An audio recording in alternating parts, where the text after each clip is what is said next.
now come to order. We are convened as of 5:32 p.m. Mountain Standard Time. I would respectfully ask that everyone attending this meeting to please mute yourself unless you are recognized to speak. Thank you for joining us this evening. Please note that under our current circumstances, as has been the case, the official meetings of the RTD Board of Directors are being held remotely in the interest of public health, safety, and welfare. For the immediate future, our official meetings of the Board of Directors will be held via Zoom and will be audio and video recorded. Please visit rtd-denver.com to access meeting recordings and unofficial meeting minutes.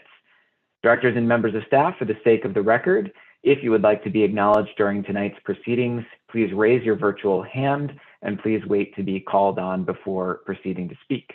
Directors and staff participating by phone, as always, you can raise your virtual hands to indicate you'd like to speak by pressing *9 and toggle your mute settings with *6. With that, I'll go ahead and call the roll of the committee, starting with Director Broom.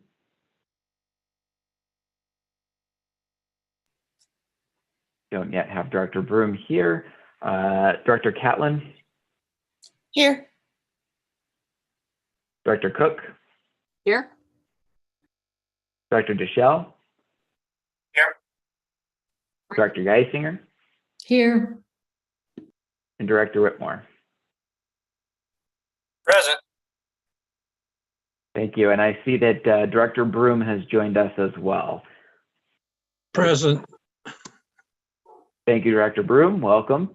So we have all committee members here.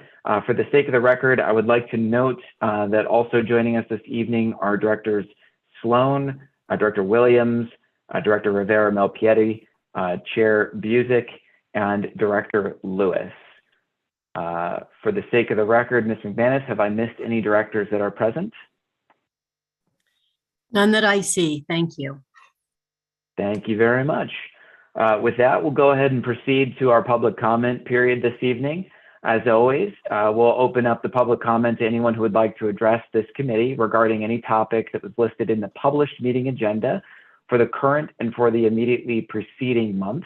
If you wish to speak and have not done so, you can raise your virtual hand on the phone by pressing *9. Staff will unmute you when it is your turn to speak. If you're dialed in, you may press *6 to toggle your mute settings. Please bear in mind that if you do participate in this process, you are being recorded. If you do not wish to be recorded, then please submit your comments in writing. If any speaker has any documentation or reference materials to supply to the committee, or any member of the public would like to submit written comments, please do so by emailing those materials to the board office at rtd.boardoffice@rtd-denver.com. During public comment, the committee will not offer comments or responses. Directors or staff may contact speakers following their comments if they raise matters that lend themselves to follow-up. Speakers should begin their remarks by stating their names, and each speaker will have 3 minutes to speak. With that, I'm going to go ahead and ask Ms. McManus. I don't see any speakers in the queue, but am I missing anybody that might be in the queue or on the phone? No, I don't see anybody with their hand up. Okay, thank you very much. Appreciate it. With that, Barbara, are there any emailed comments for tonight's evening?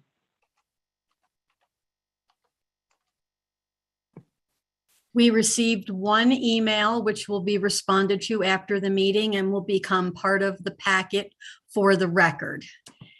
And that came from Bob Deniger, Interim President, ATU Local 1772. Thank you. Thank you for summarizing that, Ms. McManus, and for adding that into the record. And thank you for the public comment. Were there any other comments, Ms. McManus? No. Great. Thank you. With no other comments that were submitted in writing or no other participants in the queue, we'll go ahead and close the public comment period at this time. This evening, we have no information from external entities, so we are going to move forward. You'll notice a little bit of a difference in the agenda tonight. We're actually going to move to a discussion item. Our agenda was formatted slightly different this evening. We have 2 discussion items on our agenda, but one will be presented before our recommended actions.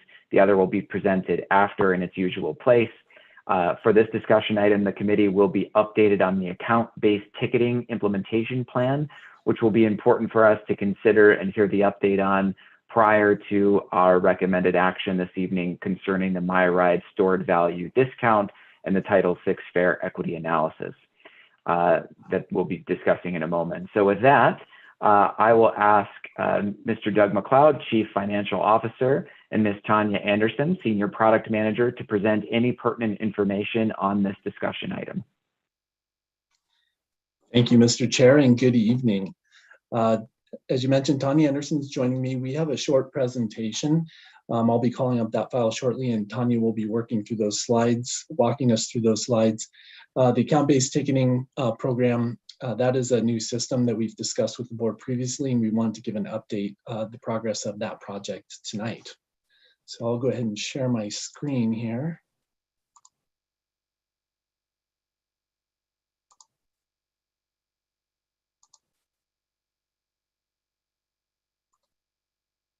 Okay, Tanya, please go ahead when you're ready. All right, fantastic. Thank you. Good evening. I'm Tanya Anderson. I'm the manager of electronic fare operations. And tonight, as Doug mentioned, I'll be providing an update on the account-based ticketing project. Account-based ticketing is a fare collection modernization project where we are replacing our current conduit card-based system with the Masabi account-based system. Next slide. See both of your slides. Today's presentation will provide an overview of account-based ticketing, describe the project's key components, outline the communication plan, and the next steps. Next slide. ABT is a fare collection system that enables our customers to pay for their transit fare by tapping or scanning a smart card or a mobile barcode onto a validator. This new system is account-based, meaning that instead of the card itself holding the cash balance as our system does today, the customer has an online account, and customers will tap that transit card on new validators, and the fare will be deducted from that customer's account, not their card. The ABT system will enhance customer experience by providing balance updates in near real time, as opposed to a day or two as it takes with our current system. Customers will have the option to use a mobile phone or mobile device in addition to a smart card. And excitedly, we will be able to implement fare capping, ensuring that customers always get the best fare. This system will also simplify operations and maintenance by significantly reducing a lot of manual processes that we have today with our current system. And the new ABT system will also reduce risk by improving security around payment processing. Next slide. Our fare modernization journey began in 2016 with a fare collection visioning exercise. Then stakeholders came together to develop the next generation fare collection systems strategy and roadmap. And one of the vision exercise outcomes was to offer our customers a mobile app as a convenient way to purchase passes while we work on implementing and planning the new account-based fare collection system. We are currently in the enablement phase, where we are adding features to the RTD mobile tickets app and replacing validators. We will soon replace the existing retail network as well with a more elegant solution. Our current retail network has a pretty onerous process for our customers and retail partners. In the new retail network, customers will be able to purchase our transit cards from gift card racks and check out from any checkout line, making it easier for everyone.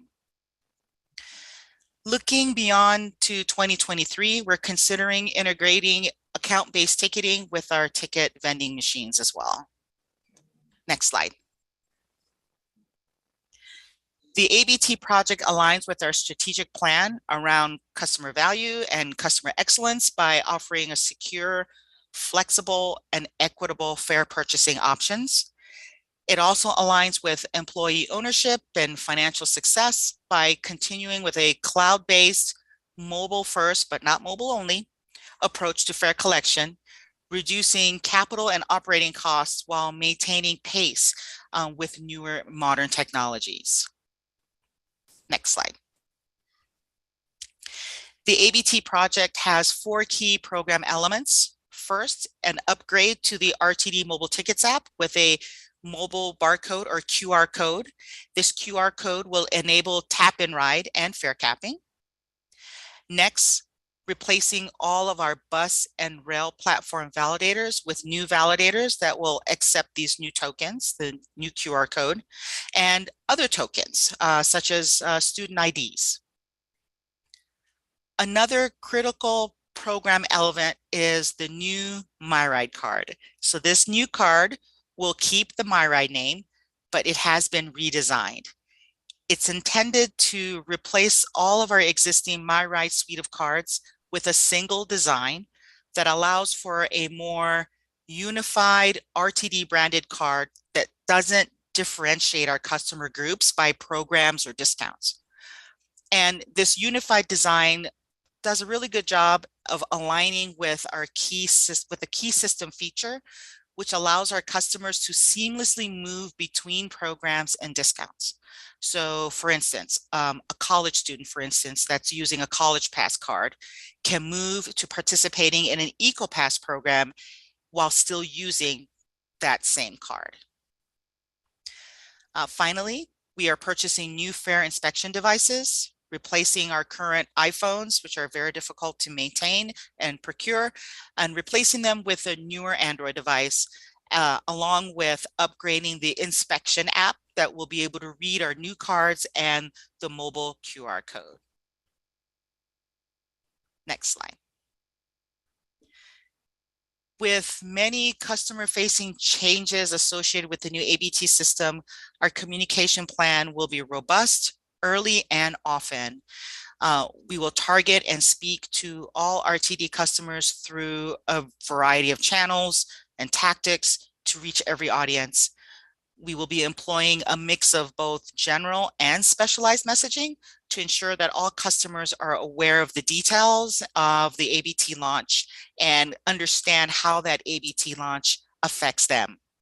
And we'll be educating our customers and our staff on the benefits of Abt through the use of in-system assets and signage, digital and social media, community outreach, partnering with our TMOs and TMAs, and utilizing internal RTD communication channels. Next slide. In addition to the changes I just recently mentioned in this presentation, the Abt system will also change the MyRide program by eliminating the MyRide discount, which Carl will be speaking to later tonight.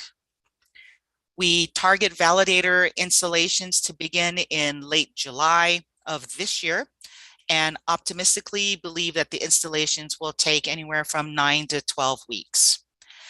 As the project progresses and when it makes sense, we plan to provide regular updates to the board. That concludes my presentation, and I'm happy to take your questions. Thank you. Anderson, that was great. I'll open up the floor to any questions from directors. I see. Thank you for participating this evening. I'll call on committee members as well as non-committee members. Director Williams. Wow, that's all I have to say. Fantastic. This is great. I'm excited. That was easy. Good comment.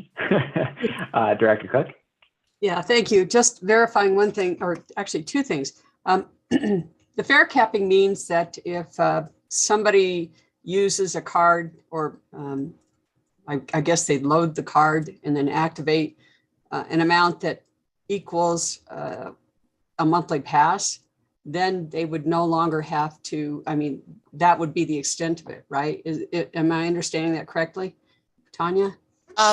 Not quite. So fare Okay. capping is a feature that allows our customers to ride and earn their way towards a monthly pass. Right. So we're moving away from the requirement for people to load the $200 or all of that money onto their cards to ride. So the system automatically keeps track of the customer's ride and automatically upgrades them to a day pass. And then as that customer continues to ride, they to some extent get credit for all of their past rides, and then they'll eventually earn their way to a monthly pass. When they've reached that cap, all of their rides are free beyond that. Yeah, that's what I meant. You just said it so much better. And Okay, sorry.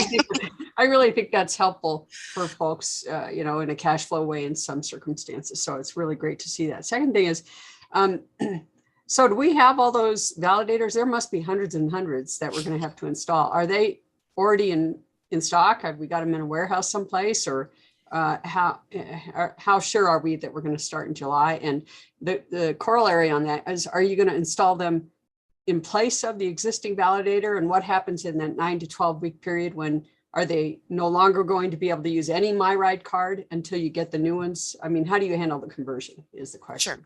Absolutely. So yes, we do have the bus validators in stock. We have received them. We are still working on receiving and finalizing on the platform validators, but the installation period for the platform validators is a little shorter, and so there is a little bit more time to finalize receiving those platform validators. To your second question about how sure are we about the end of July start date, that is an optimistic date. It has all the hope in mind, but we believe that we will be installing at least this summer.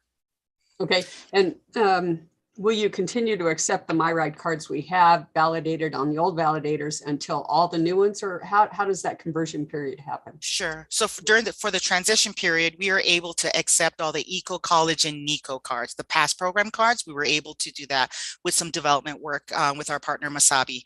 Unfortunately, for MyRide program, because of the way that the technology works and the balances on the card, it was not feasible for us to, in a timely manner and a fiscally responsible manner, to be able to accept the MyRide cards. And so there is a transition period, transition plan that we're finalizing, which will provide our customers with the balance that's on their current MyRide card, transition that to the new MyRide account.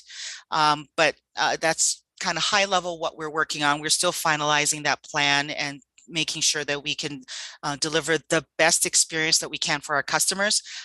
There will be some disruption. There really is no way around that, because we're going from a very antiquated card-based system to an account-based system, but we're doing our best to make it as pleasing an experience as we can for our customers. Without hopefully not segueing too much, the potential August free fare will most definitely spare the air will definitely help our program. Okay, thanks so much. Thanks for what you're doing on this. Thank you, Director Cook. Thank you, Ms. Anderson. Director Rivera-Malpietti. Thank you, Mr. Chair. Tanya, could you again tell me about distribution of the cards? You said something like they'll be able to go and get like gift cards. And in my mind, I'm thinking of when you go to the grocery store, you can pick up any card. So it doesn't matter what it is. So there would be an RTD card people could pick up at 7-Eleven or a grocery store. So it would be available to anyone in any community, correct? Yes, that is the plan for our retail network, to take them out of the customer service desks so our customers don't have to stand in those lines. The customer service agents don't have to keep track of cards. It will be on gift card racks that you see at retail stores like 7-Eleven, as you mentioned, King Super, Safeway, right along there with Starbucks and Subway will be our cards. And so customers will be able to grab a card out of the gift card rack and then just check out and then ride. That is absolutely fabulous, because that is such an inclusive process for any community member to access. Thank you. Thank you, Mr. Chair. Yes, thank you very much. Seeing no other hands, I actually just had two questions I wanted to touch on, and thank you for the presentation. I think the first is for you, Tanya, which is, would you mind just commenting on how this intersects, how our current installation timeline intersects with operator training on this, and where we are in terms of training our operators on the new system? Correct. So we are still in the final stages of configuring and finalizing the system. So our plan is to do a robust training program with our operators. We wanted to try to time it so that we're not doing too much training too early, but we want to make sure that it's in time or just in time training. And we're working very closely with our operator training department.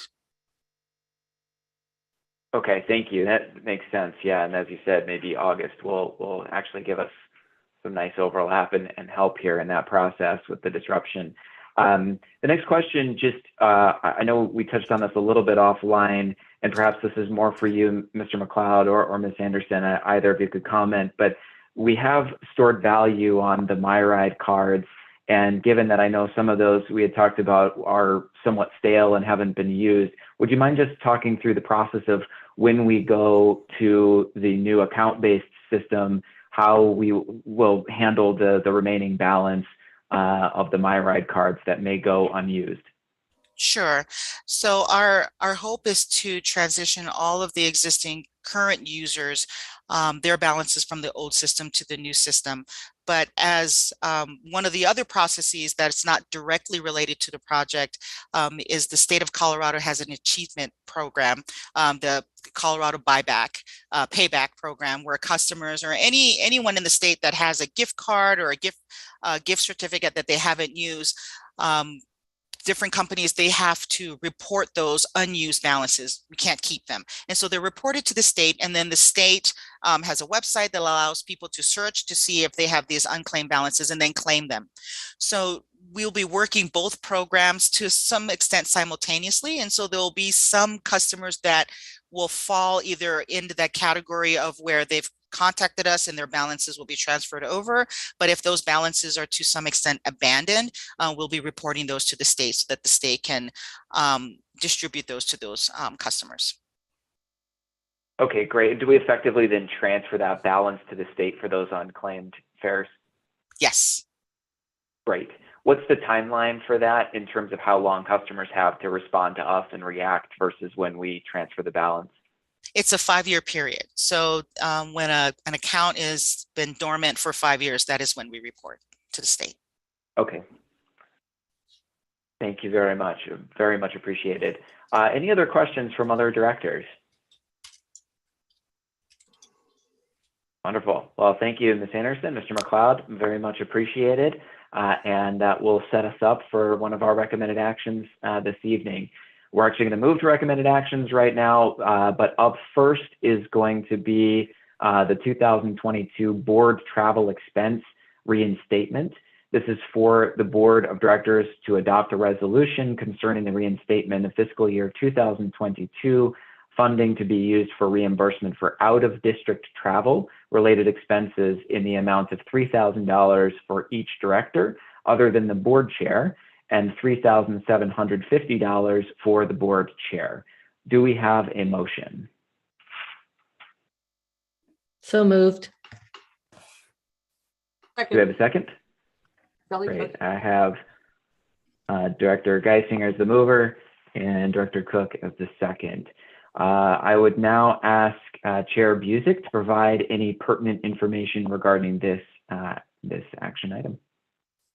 Thank you, Mr. Chair. And we've talked about this in the past, and as you all are aware, the out-of-district travel and training expense has been suspended for the last 2 years as a result of the pandemic and the fact that there were no seminars or training to which we could travel. So that is now changing, and there are seminars and other things that are opening up. I know there's an Abt seminar coming up, and a Railvolution seminar coming up down the road. So this action item is designed to reinstate the out-of-district travel and training expense budget for the second half of this year, and hence the reduced sums because it's only for a 6-month period.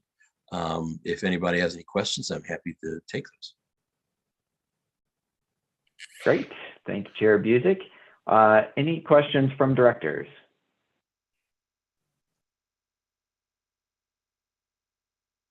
All right. Seeing no questions, we will move into the vote. I will ask it this way. Are there any no votes on this action? Seeing none, and with 7 committee members present, the motion passes with 7 aye votes and 0 no votes and 0 abstentions. Thank you very much, Chair Busick. We're going to move to our second recommended action this evening. This is the MyRide Stored Value Discount Title VI Fair Equity Analysis. This is for the Board of Directors to adopt the Title VI Fair Equity Analysis Report for the MyRide Smart Card Stored Value Discount elimination. This ensures compliance with federal laws, regulations, and guidelines related to Title VI of the Civil Rights Act of 1964. Do I have a motion? So moved. Second. Director Geisinger was the mover. I believe Director Whitmore was the second. With that, I'm now going to ask Mr. Carl Green, Jr., Transit Equity Manager, to present any pertinent information on this recommended action. The floor is yours. Thank you, Chair Davidson. I'll go ahead and share my screen and pull up the slide deck.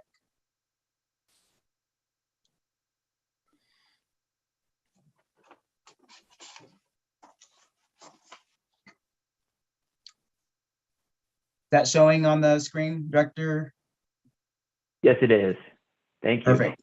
Mr. Thank Green, you. it's not in presentation mode though, just for your information. I appreciate that.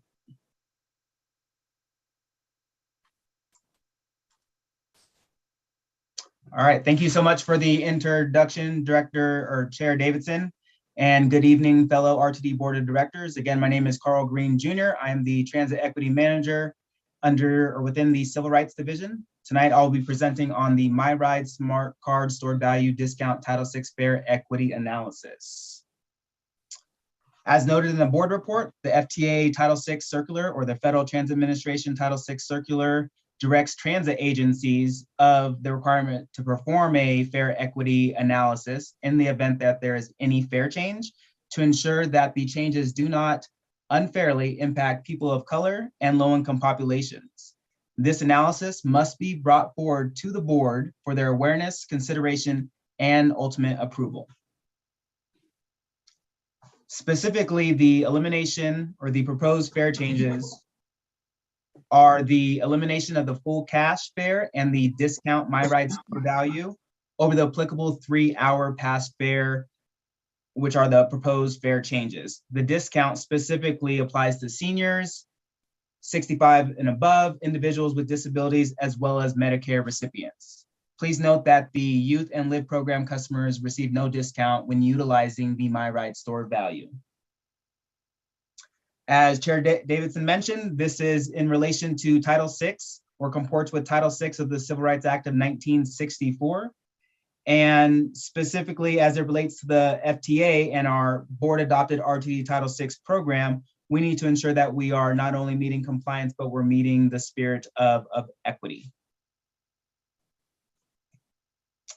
All right, this slide provides an overview of RTD's equity analysis decision-making process.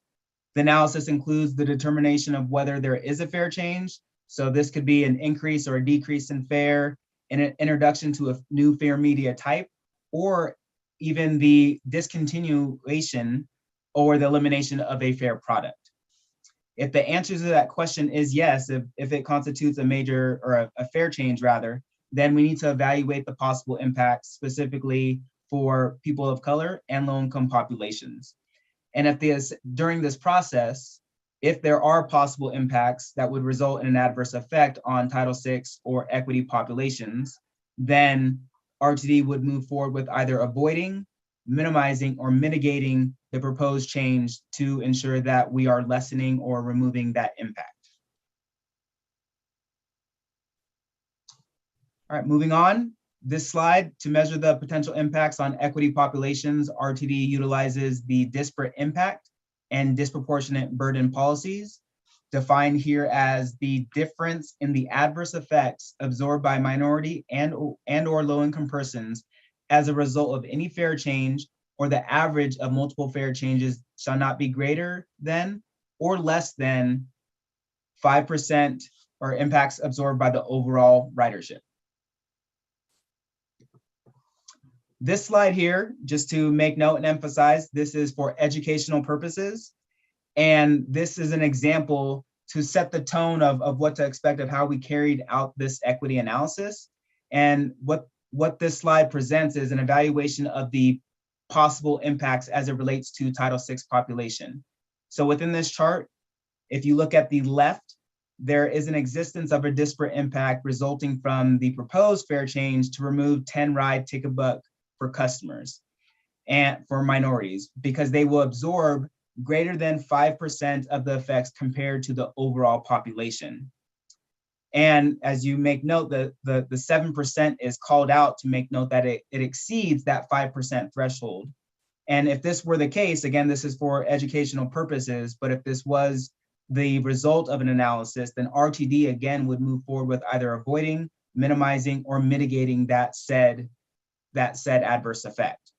On the other hand, if you look to the right of the chart, there is no disproportionate burden since the effects are less than that 5% threshold here.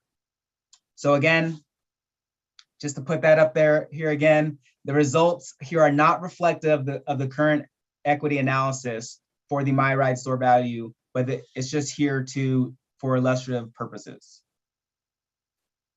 All right.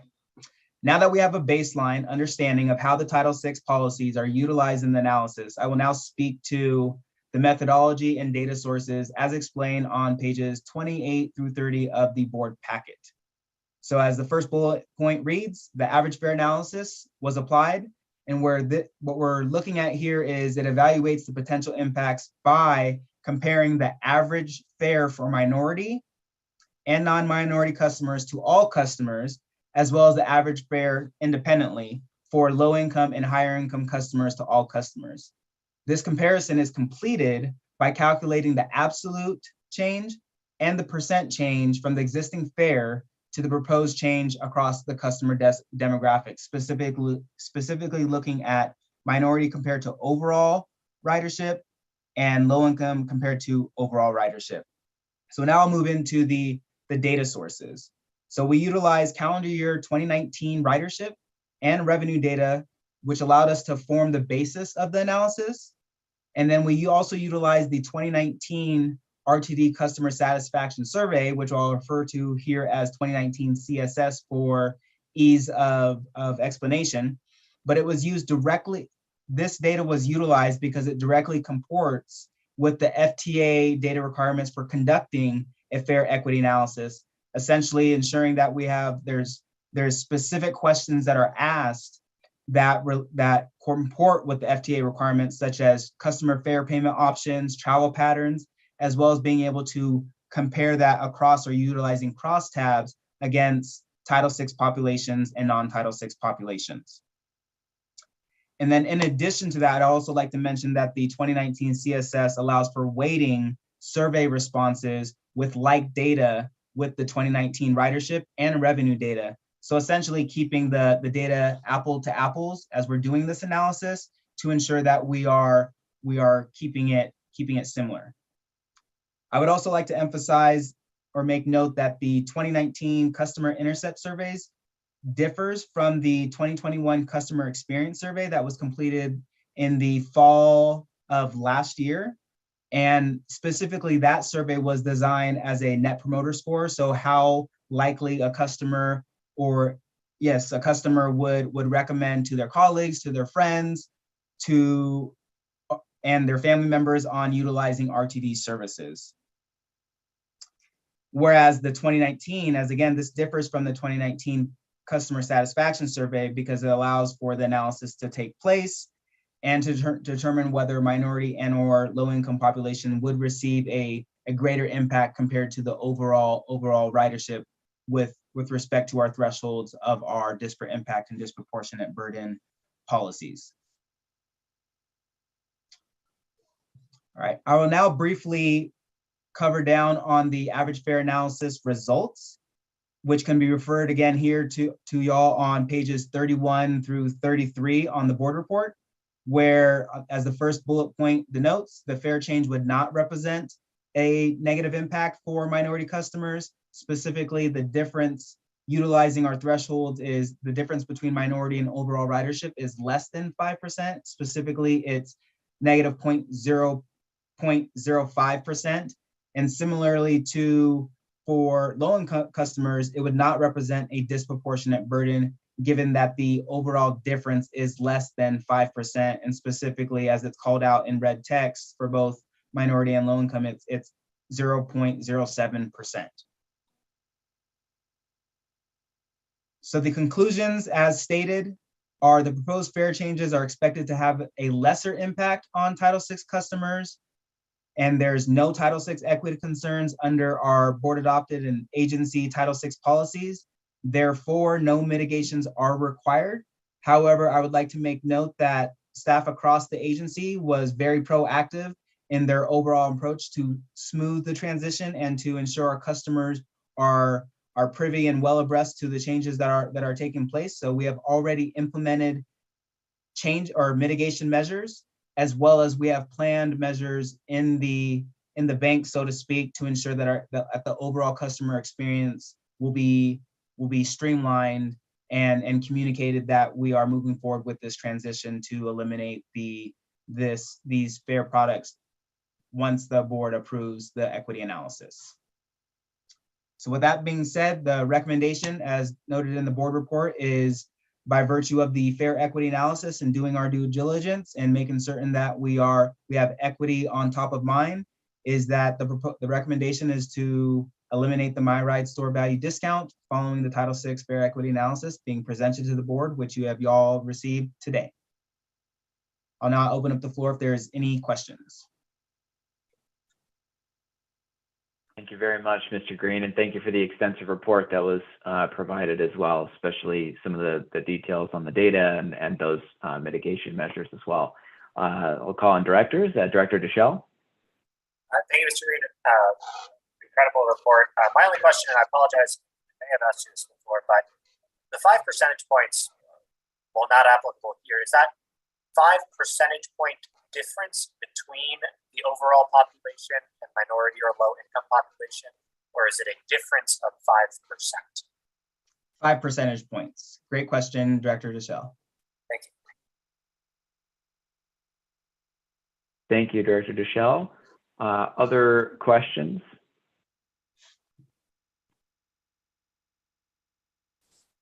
All right, seeing none. Well, thank you, Mr. Green. It was very helpful. Again, I think as we consider this, it was helpful for me to understand that this is 1.5% of our total revenue, and that the usage of discount was declining. And also, I think encouraging as we move to the ABT is that I think it was the largest number of surveyed folks responded that they would move towards a monthly pass, which, as we learned with the fare capping, I think we have a good plan for moving folks in that direction. So thank you for the report. With no further questions or discussion, I'll go ahead and call for the vote. Are there any no votes on this recommended action? All right, seeing none, the recommended action, the motion passes with 7 aye votes, 0 no votes, and 0 abstentions. Thank you very much. And the final item this evening for recommended actions is the Colorado 119 Bus Rapid Transit, or BRT, implementation. This is for the RTD Board of Directors to authorize General Manager CEO Deborah Johnson or her designee to enter into all required contracts, IGAs or intergovernmental agreements, and associated amendments to design, construct, operate, and maintain the RTD transit improvements along Colorado 119 Bus Rapid Transit Project within the board-approved budgets.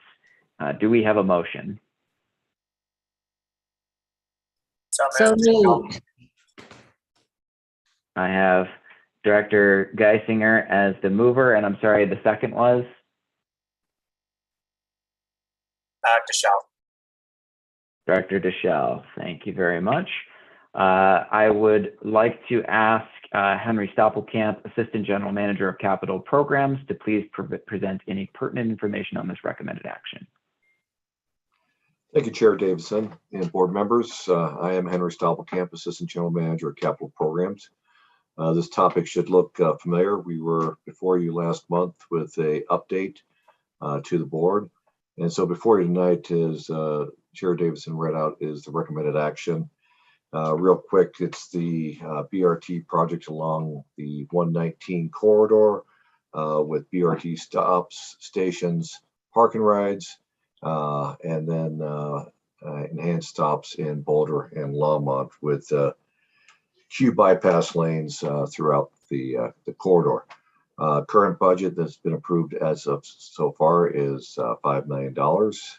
We've identified another $28 million, which is currently in the midterm financial plan. The maximum value of the project at this point authorized by the board or identified by the board is $33 million.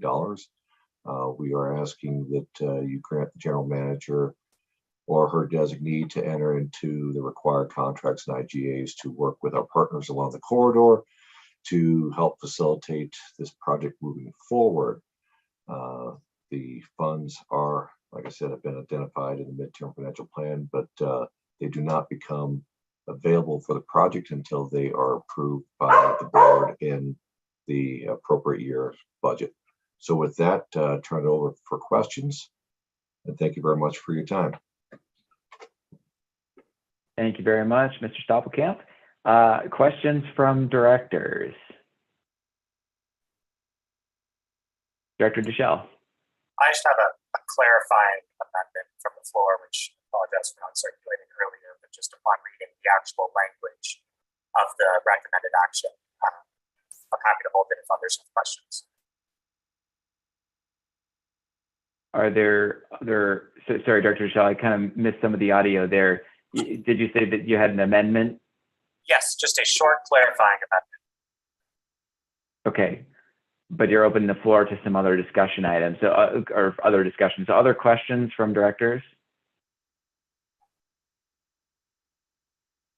I just had one question, just to clarify. So the immediate impact of this, given that our current approved budget is the $5 million that's in this year's approved budget, then the 33 that's allocated in the midterm financial plan essentially we'll still be voting on these the contracts by way of approving the budget each year, 2023 and beyond. That's correct? That's correct. There's 5 million of the 33 that has already been approved by the board. There's $28 million left identified in the midterm financial plan going forward. We do not have the availability to pull that funds until the board adopts next year's budget or the appropriate budgets that cover the continuation of the funding. Okay, thank you very much. And I see that Director Geisinger, your hand is up. Just a quick follow-up. Is that money identified in 2023, the rest of the money, or is it spread out over other years at this point? I would look to Doug McLeod. As of right now, it is in the 23 going into 24. But once again, when we do the budget this year and the midterm financial plan going forward, monies can slide back and forth at that time. So, Mr. McLeod. Thank you, Henry. Yes, that's true. And we will be bringing the midterm financial plan for approval in the September Finance Committee meeting. So we'll work with Henry to get that in the right period. But yes, as he mentioned, it's currently the 28 million is spread over 23 and 24. Oh, it is both years? Correct, yes. Thank you. Thank you, Director Geisinger. Thank you, Mr. McLeod. Seeing no other hands or questions, Director Deschel, I'll open up the floor for your amendment. Thank you. Am I coming through clearly? Yes. Yes. Great. My amendment is just at the end of the sentence in the recommended action is to add the words for the CO 119 BRT project. Because without that language, from a technical standpoint, the board approved budget could be the entire budget. That is the logic. Thank you, Director Deschel. I think I understand. So this is to add for the Colorado 119 Bus Rapid Transit or BRT project to the end of the recommended action. Correct. All right. Do I have a motion for the amendment? I'm sorry, a second. Director Geisinger, you have a question on the amendment? Yes, I'm looking for it right now. Could you read the whole recommended action with the language, please, Chair? Yes, give me one moment, please.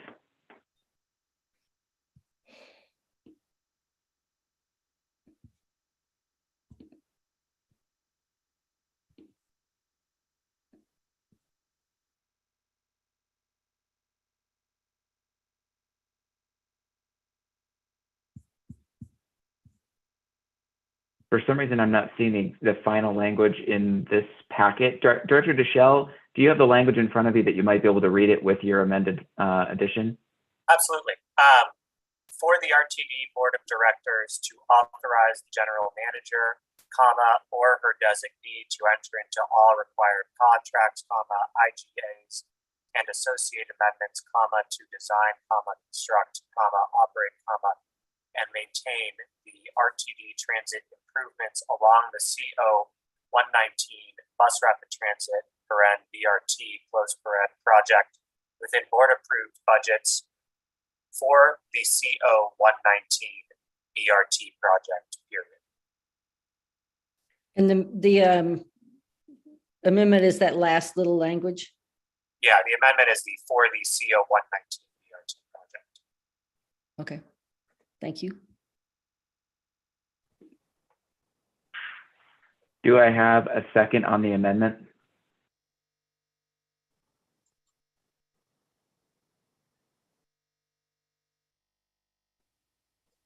I believe I can second for the amendment. I understand the addition of the clarity, so I'll go ahead and second. General Counsel Snyder, am I able to do so? Yes, Mr. Chair. Thank you very much. With that, I will call for the vote on the amendment, or actually, I see some further discussion. Director Cook? Yeah, I wanted to check with staff. I don't know if some ancillary improvements that are ordinarily included in the project, something associated with multimodal transport. I mean, are we inadvertently ruling something out by including the language in that very strict sense? So I wanted to get a read from the staff on that. Who from staff can comment? This is Mr. Henry Stopkamp. Stopkamp. Henry Stopkamp, AGM Capital Programs.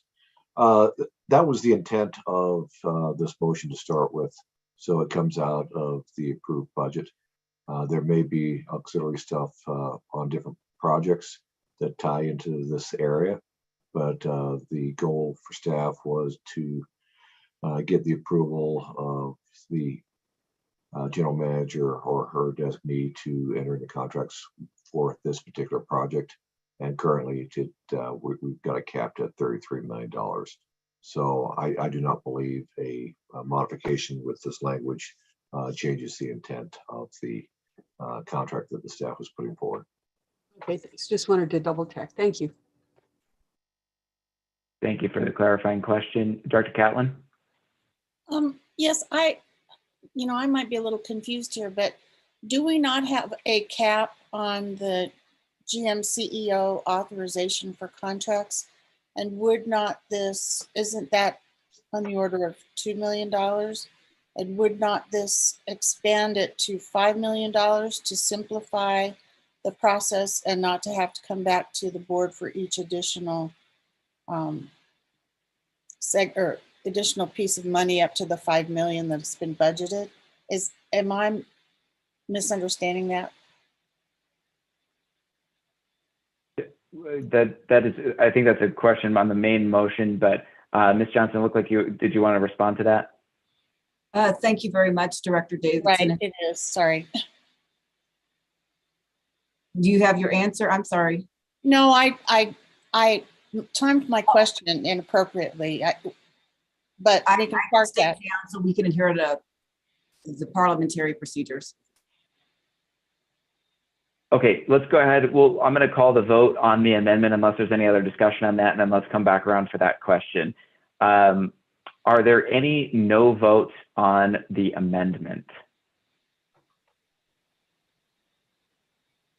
Great. Seeing no votes, we have 7 ayes for the amendment, which passes.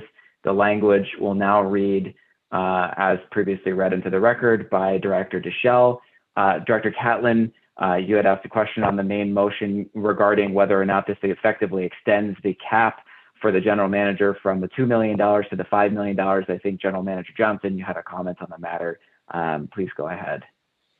Thank you very much, Chair Davidson, and thank you, Director Catlin, for the question. As a point of clarification, the delegation of authority for which the board bestowed upon me basically is $2 million in which I would not have to come to the board of directors.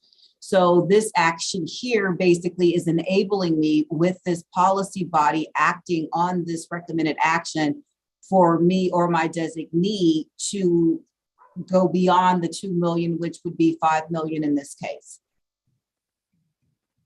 Thank you for that clarification, and I was aware of that, but I'm comfortable with this because I just think that it simplifies matters for going forward in this project. And I hope we would do something similar in ensuing years. Thank you. Thank you, Director Catlin, and thank you, Ms. Johnson, for commenting on this. Any further questions or discussion regarding the recommended action as amended?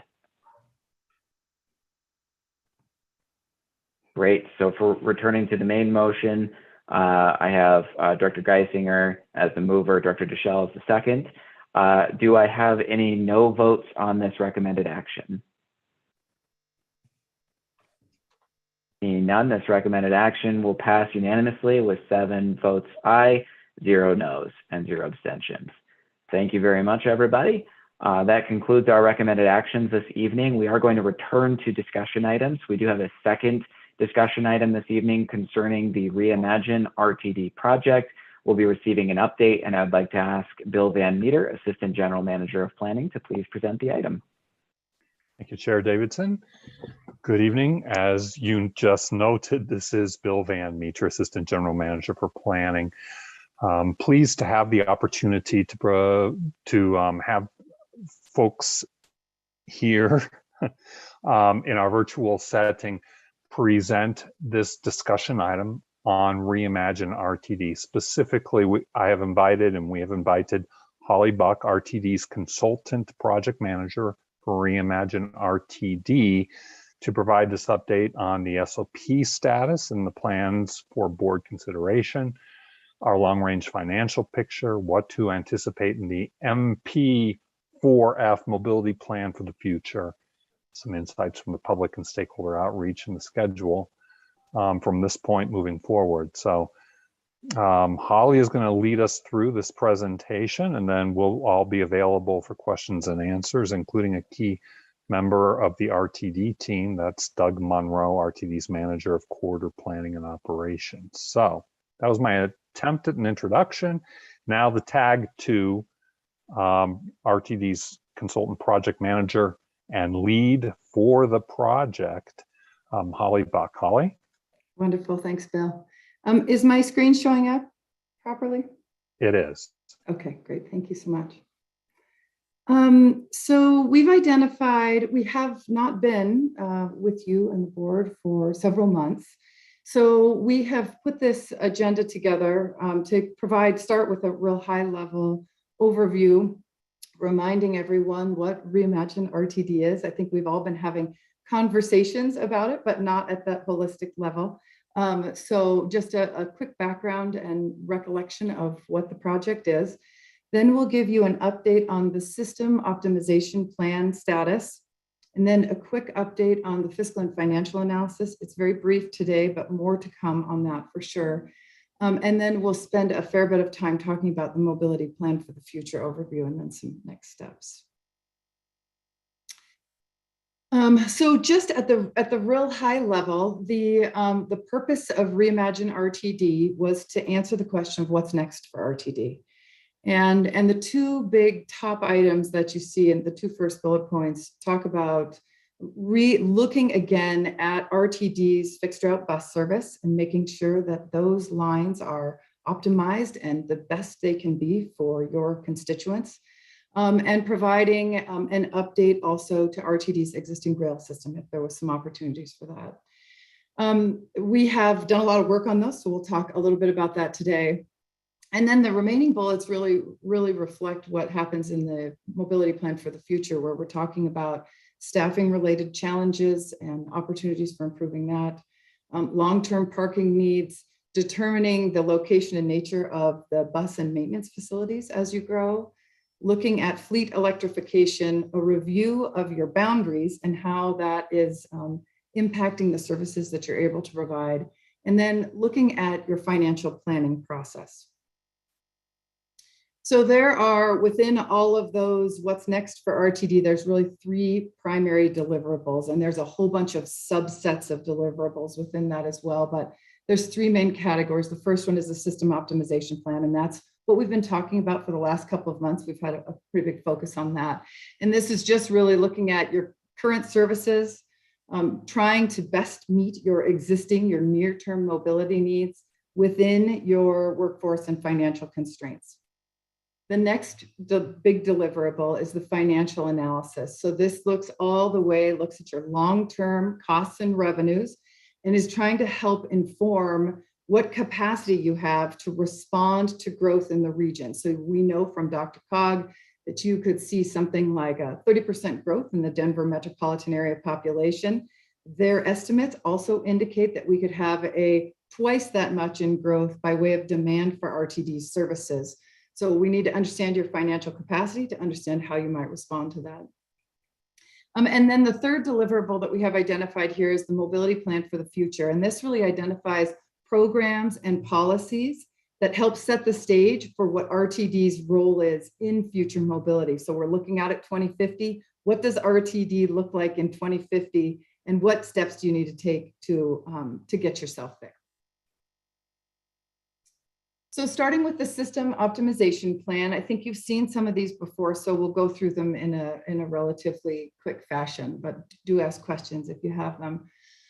So why was a system optimization plan considered? Really here, we're trying to increase ridership, make sure that you're performing efficiently, living within your budget, looking at those changing travel needs. And we started this pre-pandemic, but we had an opportunity to look at our changing travel needs as well going into the pandemic. And so we've taken both pre and in pandemic travel needs and demands into account, remaining competitive as a mobility service provider, and then improve your overall service quality. So we put together a draft system optimization plan, and I think you all have hopefully had an opportunity to review that and provide comments. These are some of the key metrics that are a result of implementing that draft system optimization plan. Now the final, I don't have the final numbers for you here, but there are some edits that are being made to the system optimization plan as a result of feedback that we received from stakeholders and from the public. But this gives you an overview of what the system optimization plan does accomplish. And I think it has some really good categories here. We're increasing ridership, we're improving transit access. Over on the top right, we're improving service quality. And one that stands out to me is a 50% increase in access to 15-minute or better service for social equity populations, which is something that I think really packs a punch when we're talking about delivering good service to your constituents, optimizing your available resources, and then improving reliability and competitiveness. So as part of the system optimization plan, we did a lot of outreach and tried to get as many people to look at it and comment and provide us feedback on the recommendations. We were able to received over 1,600 comments for consideration. Many of those, as you might imagine, comments were requesting additional service. They'd like more frequent service, they'd like service where potentially service isn't provided, but in some fashion asking for more service or service that was beyond the current SOP resources.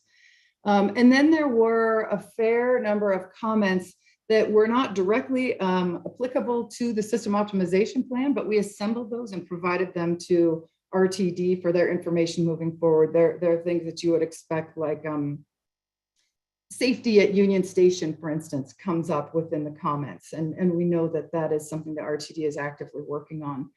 So we've provided a summary of those comments as well.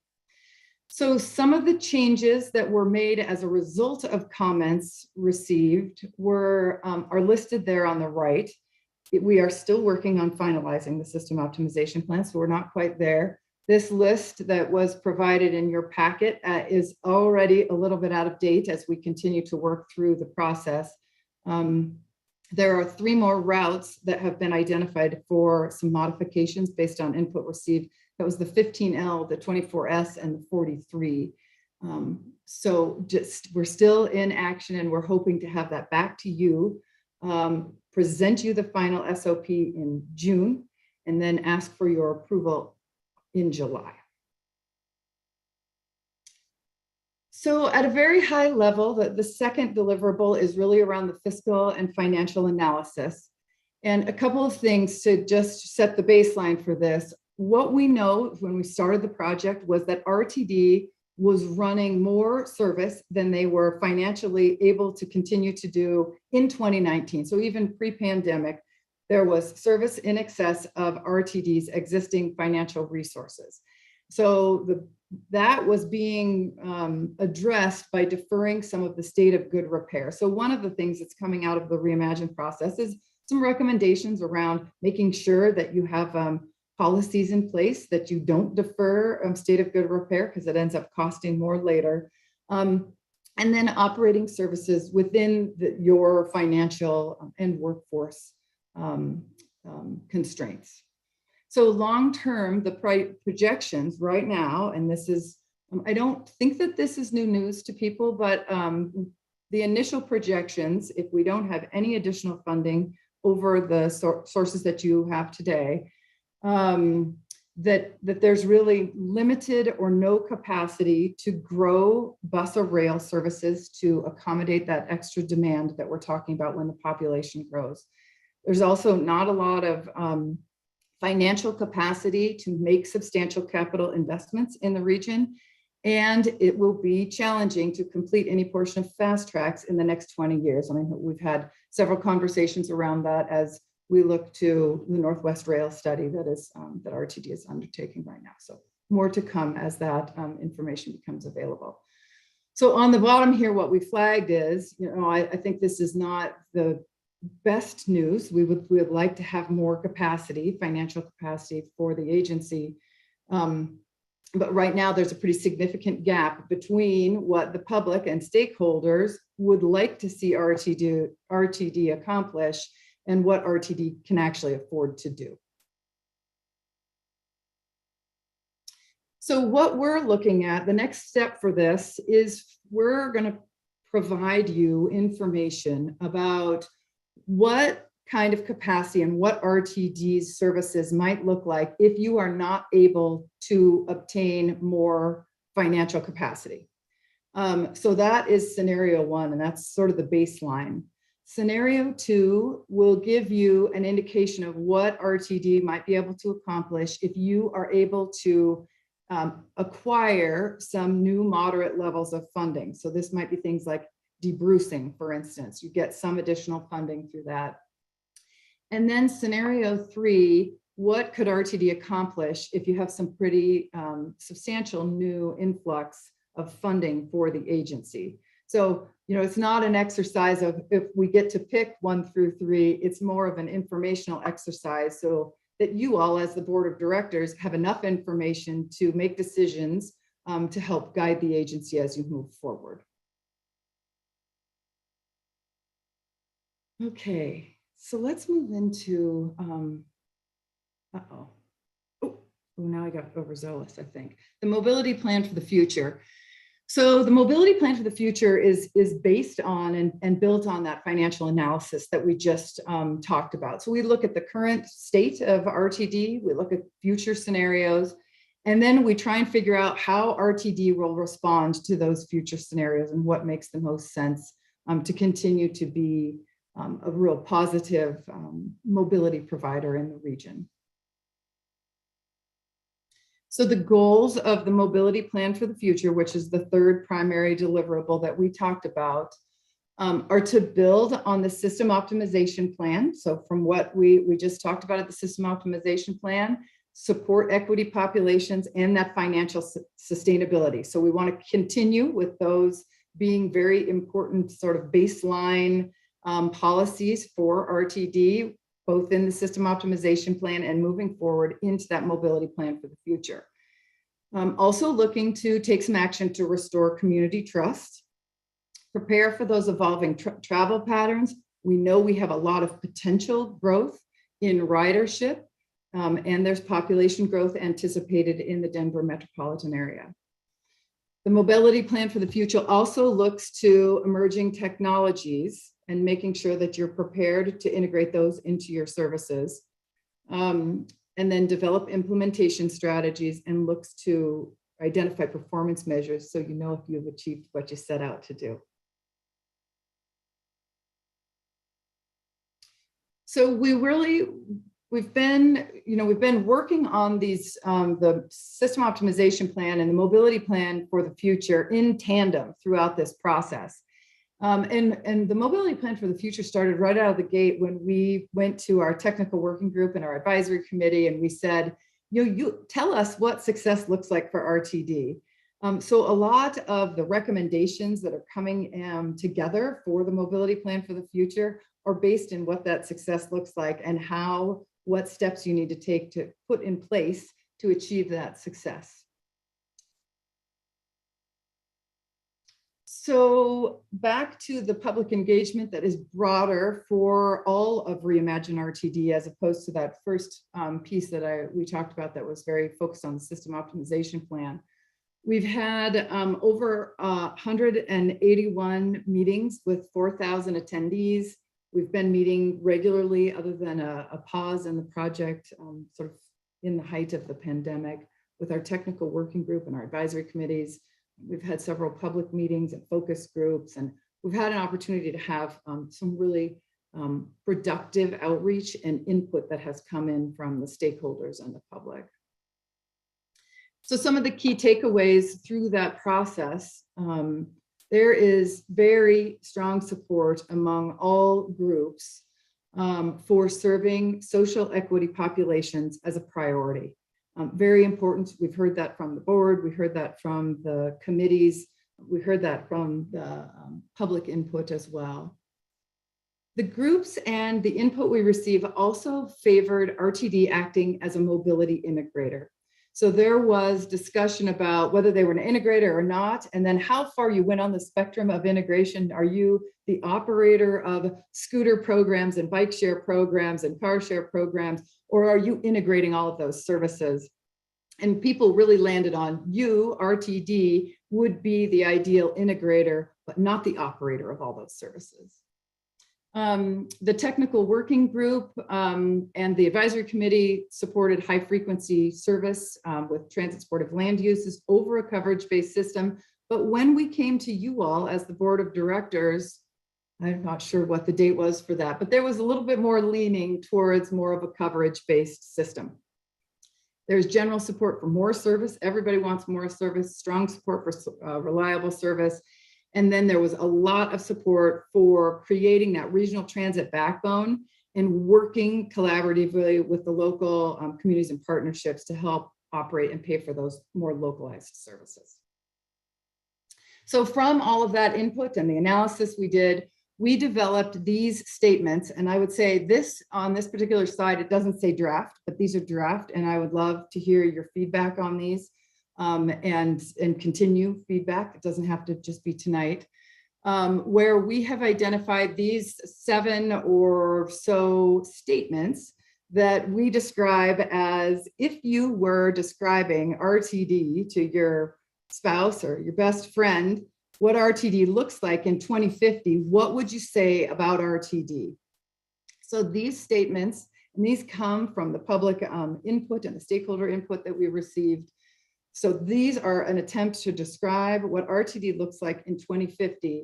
And then the intent of the mobility plan for the future is to identify those steps you need to take, policies, procedures, actions you need to take to get this, to achieve this vision. So I'd love to hear from you all tonight about that, but I also wanted to flag that we do have a study session identified in June for more feedback on both that and strategies and policies you would put in place for the mobility plan for the future. We'll assemble a set of draft recommendations for you to provide us feedback on, and we'll be ready to have hopefully a real robust conversation about it in June. And then this just provides you some next steps on the schedule. So June 15th is that board study session that I just referred to. July 26th, we are hoping to bring the system optimization plan to the board for its approval and adoption, and then also have receive the mobility plan for the future at that time as well. All right, so that's what we have for today. And I think, Bill, are you going to help us through some questions? Indeed, Chair Davidson, this is thank you, Holly. I should say thank you. And this is Bill Van Meter, Assistant General Manager for Planning again. We are certainly available for any questions the board might have. I also have to note and make a slight apology.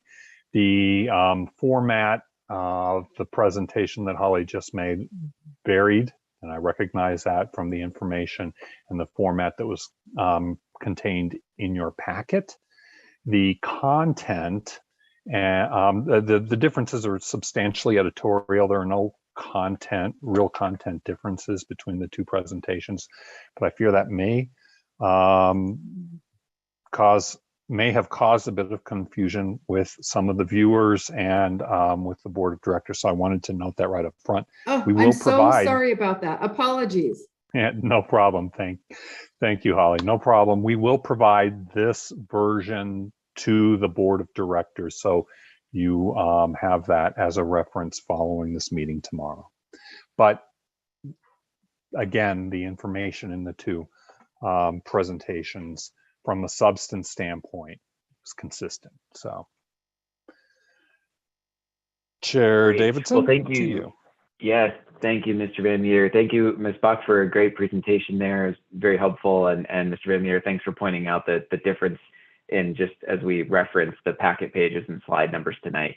I'll go ahead and just call on some folks for questions and discussion. If you wouldn't mind just taking off the screen share, and then we can see everybody on our Hollywood squares here, that would be great. Thank you. I will call on Director Williams first. Thank you, Chair. I'm sorry, as not a formal member of the committee, I'm probably out of line, but I would just like everybody to think about what you would have said if somebody said 10 years ago to you that there would be scooters all over the sidewalks. So I have a really hard time doing planning for 2050, because I personally think we'll all be wearing solar-powered jetpacks, and that is not included in any of this planning. So I just want us to be aware that there are things that are going to be available in mobility that we haven't even dreamed of yet. And as we are planning for who we think RTD is going to be, we need to really, really be wide open. And thank you, Holly, for all your work. You've heard this from me before. Goodbye. Thank you, Director Williams. Director Geisinger. Thank you. And thank you, Holly, for the great presentation, and to all the team, our staff and your team for the good work. I'm wondering, in the discussion of the SOP, one of the main goals was to increase ridership. Do we have a way to measure that, given the pandemic and the fact that ridership's coming back anyhow? Is there a way to measure the effect of what we're doing? So this is Bill Van Meter. Holly or Brian Welch might be the folks best equipped to answer that question. Yeah, sure. Holly Bach, FHU. I love that question, and I think it's a great one for us to think about. I would suggest that there might be looking at what's happening in the rest of the country, which is pretty variable, right? And seeing what you're achieving. And let's set our goals to you outpacing what people in the rest of the country are doing, would be one way for you to consider how well your SOP is actually achieving what you set out to achieve. Certainly you will see ridership come back, as you point out, because we're getting back to sort of normal. Right. So that might be one way to do it. And I don't know if Brian has another thought. Yeah, hi, this is Brian Welch, Senior Manager, Planning Technical Services. That's a great question. And what we're going to do is look at some of the indicators that we have that we know are predictors and have been traditionally of our ridership. So we'll track office vacancies, for example, in the downtown and in the tech center. And if those are outpacing the rate at which our ridership increases, we'll know that the effect of the SOP has not overcome what has otherwise changed in travel behavior. We're watching vehicle miles traveled, which seem to be outpacing the rate at which our ridership is increasing. And that would tell us that as we add more service, if we don't keep up, then that's probably another indicator that the effect of the pandemic is still overshadowing our efforts to increase our service. And like Holly said, one of the things we do is we're watching some other 10 or so other agencies around the United States, and we're seeing the delta in their ridership comparing where they were before the pandemic, if they've made changes in, because there are some other agencies that we know about that have also done a system redesign. And so we'll see how well have they done after they did their system redesign and how well have we done. And I think that'll be, Director, another way that we can perhaps track that and make some assessments of that question. Thanks. Good, thank you for those answers. Those are helpful. I'm really looking forward to seeing those financial scenarios. The first one I think is a sigh, but I appreciate you doing them. I think it's important for us to set out a vision and, tell the region what it will take for us to get to their vision in terms of additional transit ridership. At one point it says the goal is ridership growth of 70%. Is that, I was trying to figure out how that fit with our 3 financial scenarios. Is that if we get all the money in the world, or where does that come from? Holly? Yeah, Holly Buck, FHU. So that 70% is an interesting one. It is actually, just so we all have the same information here, it is an estimate that DRCOG made as part of their 2050 plan that was completed pre-pandemic. So it is associated with putting in some of your BRT lines that are in that DRCOG fiscally constrained plan, as well as I think peak period Northwest Rail is in that plan. What it doesn't, it's not as detailed as all what the buses each are, but it has a lot of ridership anticipated in it. So I think we need to be a little cautious about that, but I would say from the input we've received, there's a strong desire to get back to that and grow that. So, the big item on the right, the scenario 3 of those financial ones would be probably where you need to get to actually achieve that kind of growth. And you'll be bringing us the financial, the details in June? Yes, yes, we will. Thanks. Didn't mention greenhouse gas and air quality, but I think I saw it in the renewed scope of work. How does that play in? Holly, do you want to handle that one as yes. well? Yeah, yes, happy to. So the greenhouse part of what that big, I didn't call it out in the presentation, but part of that scenario 3 is around really hitting on how can RTD participate in some of those state initiatives and the goals for green and our regional initiatives for greenhouse gas reduction goals.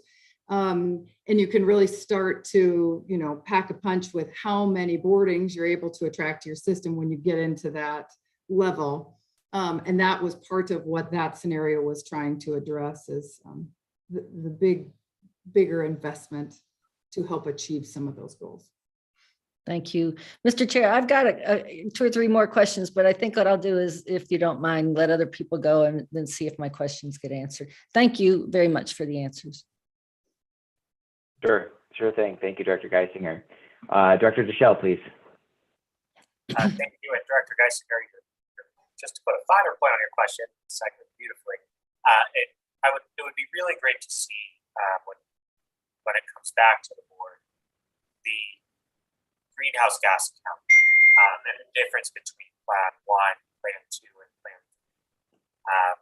3. From anecdotal conversations, that seems to be really critical to securing other funding. So not just how does RTD play a part in the statement, like you were trying to say, but I want to make sure we call it out explicitly, which is how much extra greenhouse gas are we getting, right? And the difference between, of course, there's a difference between I'm removing a car from the road versus someone's just taking a trip they otherwise would have taken, or an additional trip they might not have taken. But seeing those numbers would be great. I think something that would also be great would be what I hope would be a decreased cost per ride. If we are optimizing and realizing efficiencies between current state, Plan 1, Plan 2, and Plan 3, unless I'm missing something, our cost per ride should also be coming down. So it'd be great, as we're talking with regional partners and things of that nature, to be armed with that type of information so that we can make that ask in good faith and say, look, yes, we need extra apps, but it's going to really bring down everyone's costs, both in actual dollars, but also from a greenhouse gas standpoint. Appreciate those thoughts and comments. This is Bill Van Meter, Assistant General Manager, Planning again. Director Deschel, and those requests for information regarding greenhouse gas cost per ride. We'll take that under advisement. Do you have any initial information or additional information that you can share at this point regarding Director Deschel's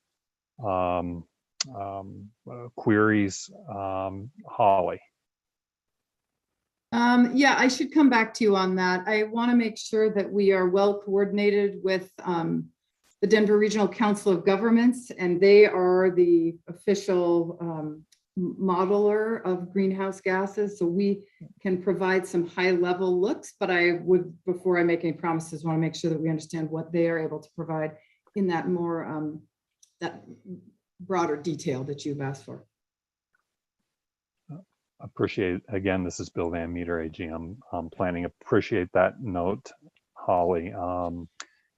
Denver Regional Council of Governments in cooperation with the Regional Air Quality Council, responsibilities for those sorts of projections. So we'll research it, and we understand the interest and how important that is in terms of communicating the plan. Thank you. Thank you very much. Director Cook, please. Thank you. And thank you for the additional work that you're doing, and also to our staff for accommodating those requests that we brought forward previously. I really wanted to start out with saying that. Okay, so you characterize 2 approaches, coverage-based versus looking at, say, social equity concerns and or transit supportive land uses. But it's not a dichotomy, is it? I mean, it's really more a case of how much emphasis. When we had had a chance to listen to Gerald Walker in 2019, I think it was, he talked about setting a percentage as a way to kind of figure where you want to be as an agency for your region. So, I'm first of all, I'm just saying, I think you've simplified things in your PowerPoint, maybe just for the purposes of being pithy, but where do you think we stand, and how much have we shifted in one way or another direction? So that's my first question.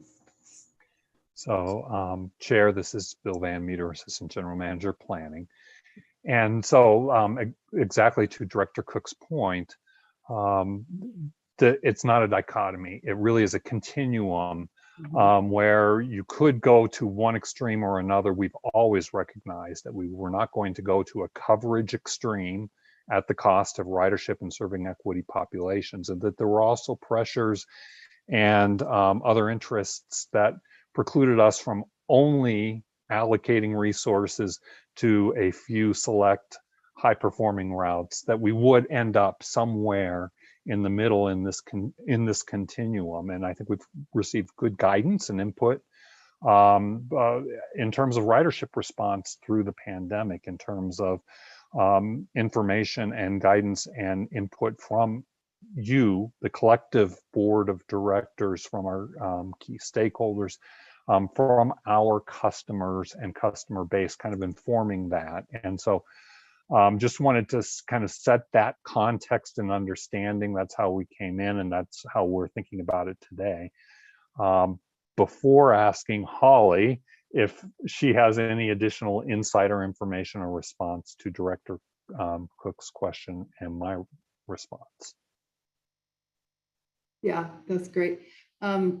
So I would say that I could not agree with you more. It is absolutely not that simple as you have a coverage-based system or a high quality, high frequency based system. So I absolutely appreciate your comments. One thing that I would just put out as consideration when we think about the mobility plan for the future and how your financial scenarios might impact you, is that if funding, and this is no decisions made here, this is what we'll have to dialogue about in June. If no funding is identified, additional funding as you move forward and have additional growth in the region, how do you decide to allocate some pretty limited resources? And one of the ways that you may do that is really focus on that regional backbone network that serves equity populations, but maybe doesn't serve everybody as well as we would like it to. Or there may be other ways to do that, and you'll need more partnerships certainly in place. So I throw that out to you. I think we need to have more conversation about it and talk about sort of the trade-offs and how you invest in the system in a fiscally constrained time. Oh, no. And where Chair are we? and Director, Yeah. Chair and Director Cook, may I just ask Brian Welch if he has anything additional to add to that question before you continue? Yeah, thanks, Director Cook. Part of the challenge that we have to present as a consultant team and staff to the Board of Directors in June is a vision for the district where you provide alternative solutions that achieve both coverage and ridership activities and goals and outcomes. So the district definitely needs to look differently than the way we do now in how we can provide mobility. Obviously, we've got a district that includes the CBD of Denver and almost all the way to Rocky Mountain National Park. There isn't a single mobility solution that is optimal now, and it certainly won't be in 2050 or 2040. So what we're going to present to you is a future where you can envision maybe a 40-foot bus is not the right way to reach all of our customers.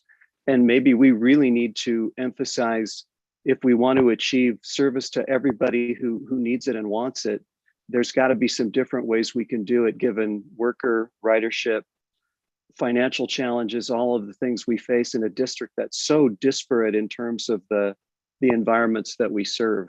So look forward to more articulation of how we can achieve both all of the objectives from the Board of Directors, not just from what you see right now, but what we could envision more in the future. That's part of this whole notion of what's next. Okay. Two more, if I may, Mr. Chair. Wait. The second thing, I may be repeating something that Director Deschel said. I couldn't hear everything he was talking about, but the greenhouse gas emissions, I believe that we got a memo from the general manager that indicated that you would be modeling the impacts of these different scenarios. Is that in fact what you will be bringing forward in June? That's the first question about this. Yeah. So Director Cook, was that regarding the scenarios for the system optimization plan in the near term, or Both. Do we have a way of both? getting our arms around? If we're going to curtail our service to outlying areas, don't they by definition drive farther? And what does that do to greenhouse gas emissions relative to concentrating service more in the central business districts? So that, how are we going to be able to know that? So again, this is AGM planning Bill Van Meter. And so definitely our hearing and gathering and understanding the interest in greenhouse gas emissions, some of the limitations that we have, as Holly mentioned, are that the formal modeling is done by agencies other than RTD. And so we have some challenges around that, but definitely understand the interest in it. And so we're going to have to sharpen our pencils and come back with some good understanding and information for you, understand that. And thanks for the clarification regarding the level of interest for both the system optimization plan, that is the nearer term analysis, and also regarding the longer term. Holly, do you have anything to add to my answer, which am I elucidate anything more? This is Holly Bach, FHU. I think that's good. We really need to coordinate with Dr. Cog. We do have currently some high level modeling, but I think for what you're talking about, we really need to coordinate with Dr. Cog and make sure that we understand what can actually be provided. Yeah. And then one last, Mr. Chair, if I may. The scenario number 2 that you're going to be coming back to us for is the one it seems like we ought to aim for, because that represents meeting the commitment or meeting the standard that the region is counting on for us. Will you, in that scenario, help us identify likely or good prospects for additional revenue, or areas that we might bolster our resources to address those needs, or just checking with you on that? In short, the answer is yes, but I believe Holly can provide perhaps a little preview of some of the ideas and considerations that may come forward. Yes, absolutely. So we are working on that. We have the financial scenarios allow us to look at if you were to use a property tax, if you were to increase the sales tax. There are metrics in there for how you address parking and charging for parking as well. So, and it does allow you to vary the levels as well within there. So yes, we will be able to help you understand if you are trying to get to this sort of middle scenario, what are some opportunities for you to acquire more funding. Super. And then just a comment. So I don't say this to be divisive, but back in 2018, it was for 2018, Heather McKillop had prepared a county by county operating gap analysis. And what that showed, and this is pre-pandemic and before we had kind of made this shift, however much it is, toward serving areas that are transit supportive and that are, that meet social equity goals and things like that. Even then, the difference in the amount per capita, the amount of dollars per person in Denver, above and beyond what they contributed, was hundreds of dollars more than any other county. And that's a function of a lot of things, as you would know. It would be, we've got a hub and spoke system. It's one of the major business districts for employment, et cetera, et cetera. But to the extent we are, we're doing that more now. We're increasing the frequency of service in the central business district along Broadway and on Colfax. I would expect those numbers to shift so that you're seeing not just 4 times as much money per capita, but more potentially. And at a certain point, that becomes untenable given our revenue base as a regional system. So I just am raising that because if we're looking at alternative revenues, we ought to be talking about, getting some money from Denver or some assistance to help us address the needs that we have regionally, because they're getting so much more than what other areas are. And again, I'm not saying that to be provocative or anything. I just think at a certain point it'll become a critical issue for us. So just raising that piece right there. And thank you very much for allowing me all that extra time. Thank you very much, Director Cook. Thank you, Ms. Buck and Mr. Van Meter for the answers. Director Catlin, please. I respond to Director Cook just because it's a tired argument. If we could just start with Director, well, I'll come to you, Director Deschelle. Please, Director Catlin. Thank you, Mr. Chair. You know what, I just would caution everybody on managing expectations. What I remember about Dr. Krog air quality modeling is that it's very regional and it doesn't get down to the granular level. So you would not be able to analyze specific rail corridors or bus routes and impact on the overall air quality of the region. That's just a comment. In the 12 years since I've been involved with that. My question is, the three scenarios that you're looking at, the first one obviously is pretty sobering. It's kind of a dose of reality for us. But do those scenarios assume a static district boundary? Have you looked at whether the district would decrease geographically in size or conversely increase in geographic size, or do all of those, does the mobility plan for the future assume the boundaries as they are today? Chair, this is Bill Van Meter. I'd like to toss that one directly to Holly. Yes, so thanks, Bill. The scenarios as they stand right now, oh, I've lost you, Peggy. Oh, there. The scenarios as they stand right now do assume a static boundary, though we have done an analysis of both increasing the boundary and decreasing the boundary and the impact you have on revenues and costs loosely, because there depends on what kind of service you provide, obviously, in the district. So I think it's a good point to bring those things together. And so we can help do that, at least for conversation purposes, so that we understand the impact as we're talking about that those financial scenarios too.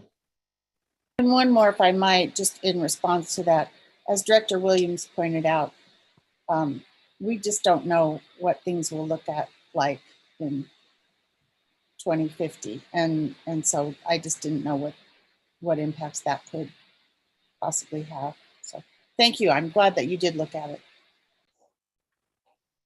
Thank you, Director Catlin. And Director Deschelle, I know you had a response to prior comment. Thank you for the patience here. Hopefully when we get back in person, we can open up dynamic talking, but thanks for waiting while we manage the Zoom format here. Yeah. Dr. Deschelle. No problem. And Director Catlin, or excuse me, Director Cook, I hear what you're saying, but I don't know that it really moves the ball forward, because this is a sales tax, as we all know, not a property tax. So when I go up to Boulder and I'm on South Pearl Street and I spend a bunch of money, I spent that money. Did I not? But I'm a resident of Denver. And so it looks like Denver got all this money, but really Boulder's able to do that. And the same with Old Town Arvada. And so it just really discourages, I think, that whole regional notion. And it's a number that's really hard to track. Who actually spent those dollars? What about tourists? Should we be discouraging tourism because we want to nickel and dime? Our objective is to make lives better through conventions. And if that's better done through now really focusing on equity populations from public transportation, then I think that's what we should do. But I think the idea that we keep trying to say, well, this area gets more because of on a per capita basis ignores the fact that people leave their county and that this is a sales tax collected on everyone: tourists, unhoused, housed, single residents, second home. I mean, I don't know that it serves to improve making lives better through connections to drill down like that, because there are so many. When I make a transaction in cash, there's no outside of my district, which I do. there's no way for anyone to know where that money came from, that sourcing. And it's, what are we really trying to gain other than perhaps better geographic coverage?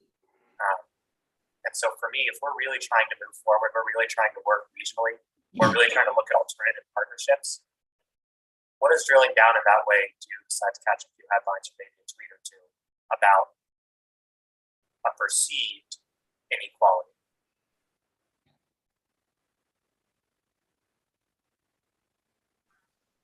Thank you, Director Deschel. I'm going to continue to move down the list here. Hands raised. Director Broom, please. Thank you, Chair.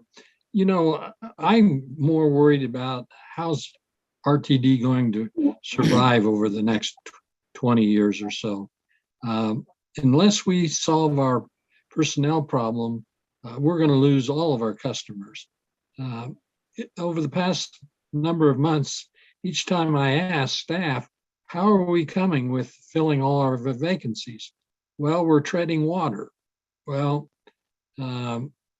if maybe the 20% of our workforce is, age 64 or older, we're going to have this treading water problem for an awful long period of time. And the one most important thing that people rely on is that the service is going to be reliable, that when they're out there at 4:30 in the morning going to work, that there's going to be a 4:30 train to pick them up. And if it's only, picks them up 3 days a week because they don't have anybody to run it the other days, we're simply never going to get our ridership back. And we've got to solve this first before we worry about stuff 20 and 30 years out. That's just, my 2 cents worth. Thank you. Thank you, Director Broom.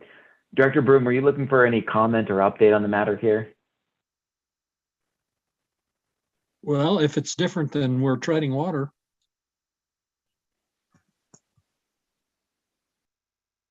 I'm going to go ahead and move down the, go ahead, please. Chair, this is Bill Van Meter, AGM Planning. I was just going to note that that is one of the guiding principles the board set for us as part of this study, and that is addressing our workforce challenges and issues, which are not just existent today, but will evolve and change over time as we get to a 2050 future that either looks like we're projecting here or has jetpacks, solar-powered jetpacks, per Director Williams's previous comment. Additional challenges. So I appreciate Director Broom's comments, and he's direct, he's spot on, and we are working to address that under these auspices, and of course, as the board knows, in the here and now in many different measures, which others have briefed the board regularly on. So I just wanted to add that. Yeah, thank you, Mr. Van Meter. Actually, if I may just comment, I'm holding my questions and comments to the end here, but that item of workforce and its impact on the SOP, I know has started to come up in some of the more recent stakeholder meetings that have come up. I understand that there's some modeling of how we'll return to service.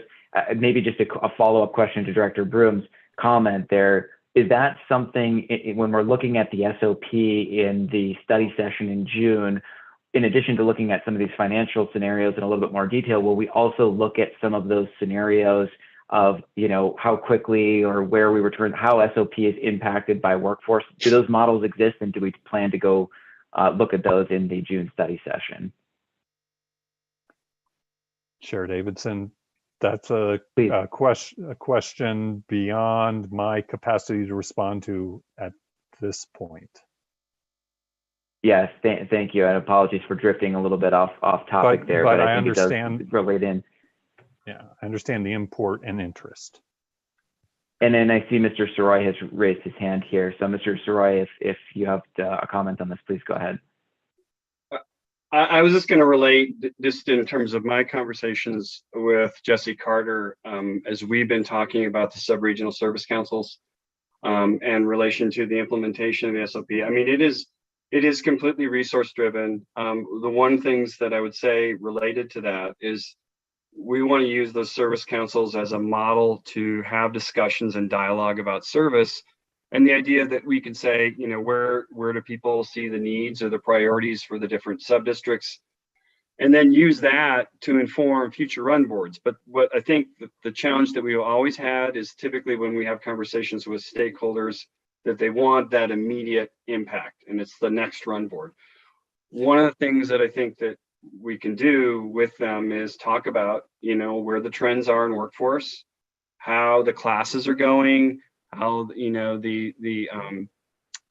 where we're going in terms of retaining employees and other things as we have that dialogue, so we can give a better sense, because I know there's a lot of concern about, you know, how is the SOP going to be phased? When are we going to see our routes? And really, it is completely resource driven. And if you would talk to Jesse, if he were here today, I'm sure he'd say, well, you know, I don't know where January is going to be, because I'm not sure, you know, where we're going to be in a couple months with some of the workforce issues. So it really is going to be something that, you know, we hope to have continuous dialogue on with folks so that they can see where the trends are going, so they can look further down the road than just that next run board, which I think we always get caught up in a conversation about what's the immediate impact that I can see, you know, in 2 months from now. It may be 6, it may be 8, it may be a year from now, depending on how we look at this. Thank you for commenting on that, Mr. Rosor. I appreciate it. Director Geisinger, please. Thanks very much. I guess I have a couple of comments. One is, you know, in terms of the conversation that Director Cook and Director Deschelle have, you know, another way to think about this, and I'm with Director Broom, that, you know, we got to be looking at how we keep the agency moving forward for the next, you know, 20 years or whatever. And that means we have to look at money from everywhere and anywhere. And that means that it doesn't just come from partnerships we haven't created or routes that we aren't serving, but looking at partnerships that we are serving, and you know, what that means to those locations. So, you know, it's just a different way of looking at it, rather than where the money was spent and all of that. It's you know, benefit that's being provided, and support we'll need. And I guess another comment, you've heard the interest in the greenhouse gas emissions and the air quality. And you know, I really like the idea of the regional backbone network and, you know, partnerships. I think that's a promising look. And when you say regional backbone networks, I hear what we're often calling BRT, whether people say it's BRT or BRT light or whatever. That's what I hear. And I'm not seeing, you know, we did the PRT study, there's an AM study, there's, you know, the different pieces out there that, as I recall, aren't fully incorporated, at least in the SOP. So when we say that if we don't have new money, we're going to have the SOP till 2050, I'd like to think of the SOP as 5 years. And then we look at, you know, do we need to be more in the regional backbone and more providing those regional options? I would not want to be adopting that through 2050 if we don't get more money. So 2 comments, 1 question, just procedural. I think you said that we'll be adopting the SOP in July and receiving the mobility plan for the future. Are we not adopting those together? Chair, this is Bill Van Meter, AGM Planning. Yeah, no, the intent is for formal action on the system optimization plan, and for a presentation to the board of the mobility plan for the future as the final product for the board's information and for the information of the citizens. Holly, any clarifying perspective that you can provide? Nope, that's okay. My understanding as well. If I could just add to that, this is Brian Welch. Senior Manager, Planning Technical Services. The primary focus of the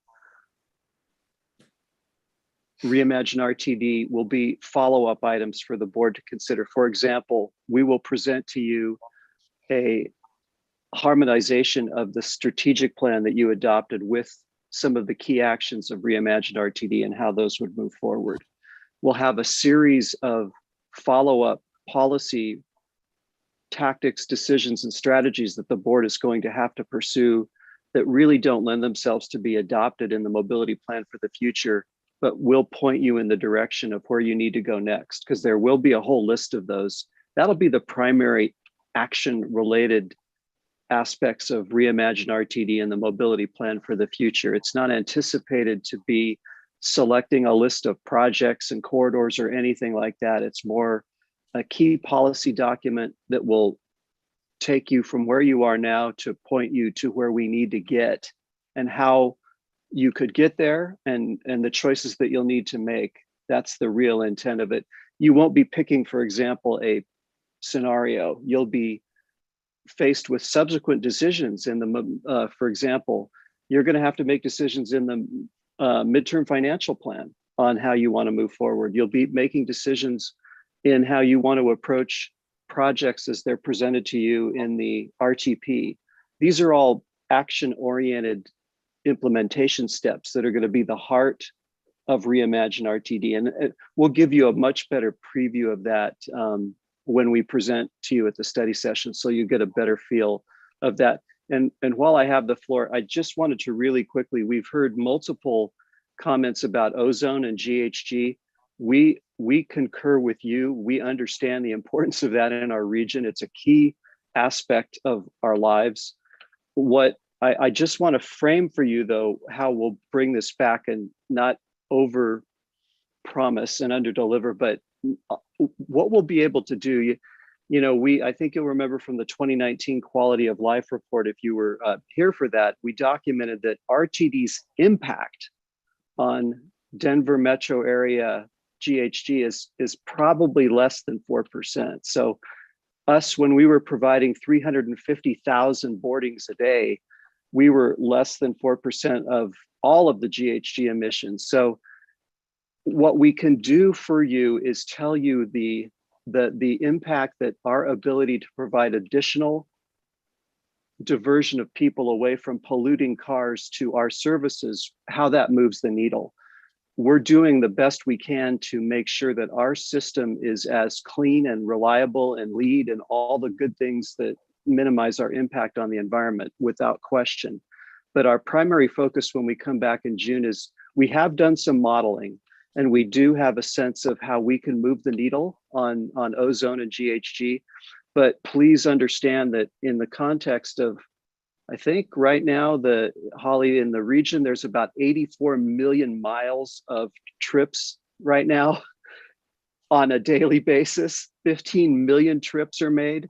We're providing, you know how many trips we provide a day now. It's relatively small. It's very, very, very important, though. Don't get me wrong. And the extent to which we can ratchet that up. But please understand that, particularly for something like the system optimization plan, it might be difficult to be too quantitative for you, but we will be qualitative. Does that make sense, Holly? Yes, I think that's a good description of what we'll be able to provide at this level. But we understand the importance, and we'll bring you back everything we possibly can. Yep. Okay, thanks very Thank much. you, everybody, for the questions there. Yeah, Director Geisinger, please continue. Sorry about that. And I think if some of you have heard me say before, it would be really helpful to me to understand the effect, have a written statement of what the SOP is, that it's a plan. What happens if Jesse and his team start seeing different outcomes, and we have a certain percentage of this bus that's going to come back, and what's the direction to them? I would appreciate that. Thanks very much. Thank you, Director Geisinger. Director Williams, please. Thanks. I see Director Brim still has his hand up. Director Geisinger too. I just wanted to be sure Director Broom, you're ahead of me. You got something more, or it's a lazy hand? Hands up by mistake. Okay. Thank you, Director Broom. Director Williams? Yes, thank you, Chair Davidson. I just want to get on my soapbox again. I know that, 2050 is a long way out and we're doing the best we can do, but we need in this group to discuss more about the fact that people have to get out of their cars. That is the future, not in 6 months, maybe, because we're Colorado and we're one gun and one car, but people have to get out of their cars. That's where CDOT is driving us. That's where Dr. Cog is driving us. That's where the governor is driving us. And when they get out of their cars, they still have to get around. And how are they going to get around? They're going to get around sooner or later on RTD, even if they don't like us, because that is the future of the world. And if, in fact, the RTD Board of Directors is the governing body, and we are looking at Reimagine Rtd, we need to have that conversation every time we meet. And we need to put out to the public. I was chastised recently at a public meeting for saying, every time you get in your car, you're killing your grandchildren. Everybody went, oh, Director Williams. But I recently had a woman who's an elected public official tell me that every time she puts the key in her car now, she hears my voice saying that. And we need to be that voice. We need to say, here we are safe, clean, and mostly on time. Get out of your car and save the planet. And I don't hear us saying that enough. So I'm sorry, there's my soapbox again. It's not 2050 I'm looking at, it's 2025. And there you have it. Thanks. Thank you, Director Williams. Director Cook? Thanks for a second bite at the apple. I really appreciate it. And just briefly, in response to Director Deschel, I offer that in the spirit that that Director Geisinger spoke of, which is trying to find a way to make the pie bigger rather than just pointing a finger. To the extent we need to identify new revenue sources or in-kind support, whatever can help us do more, I think it would bear having a conversation with our partners. And the second, a couple of pieces of that too that I didn't talk about before is when we provide really frequent service, whether it's via train or bus rapid transit or otherwise, we add value. That's realizable money that the city and county of Denver or whatever entity has available to it. And, so we don't currently benefit from any of that. That's another idea of a conversation. And then finally, just recognizing that all counties except for Denver became more diverse in this last census. And that reflects some of the, the migration that people are moving outward because they can't afford to live in city and county of Denver. And so, to the extent we're focusing on social equity, that needs to be part of our conversation too. So thank you all so much for allowing me to speak again. Thank you, Director Cook. Thank you, everybody, for answering these questions and fielding these, and directors for the comments. I think it's safe to say we're going to have a robust discussion at the study session in June, which I think is good. I've saved my comments to the end, and I think I'm going to save some of my questions for that study session because I've heard a lot tonight about the things that we'll get into in a little bit of detail. It really does strike me, though, I do want to point out, and I think we're all touching on this, that there does seem to be a pretty important contradiction in terms of where we are, that the SOP is very much focused on and sets its vision on the ridership model. And then at the back end, we're talking about the mobility plan for the future. And there's a statement in the slides here that the preliminary board results suggested whenever those took place, that it was a coverage-based model system. And then also there's this discussion about the regional transit backbone, which I know is something that's come up a lot. And I know that some cities, for example, the city and county of Broomfield conducted its own survey on whether there would be an appetite to add additional funding to be local service, where RTD would be a regional service, which came out generally favorable. those are some major things that we have to decide. And when we look at these financial models, if we were to decide that we're going to be a regional backbone and we're going to look towards others to provide local service, that has a real impact on the finances, because I have a hard time imagining that cities and counties would pass local taxes to augment the service and want that to be going to RTD to the extent that we're stepping back some of the local service. So all that to say, I think we have a lot that we have to discuss, because it does sound like we've got some misalignment in terms of the short-term goal being on ridership, a long-term goal. The technical working group had a coverage-based focus, also a ridership focus, but the board is suggested as having a coverage-based preference here. So recognizing it's a continuum, I think we have a lot to discuss there. So thanks for letting me comment on that.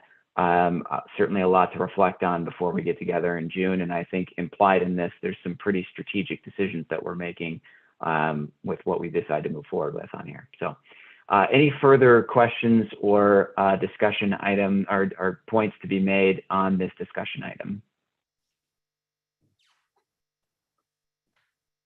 And thank you very much. And thank you for the robust discussion. I'll do my best to summarize some of that in the report later this month.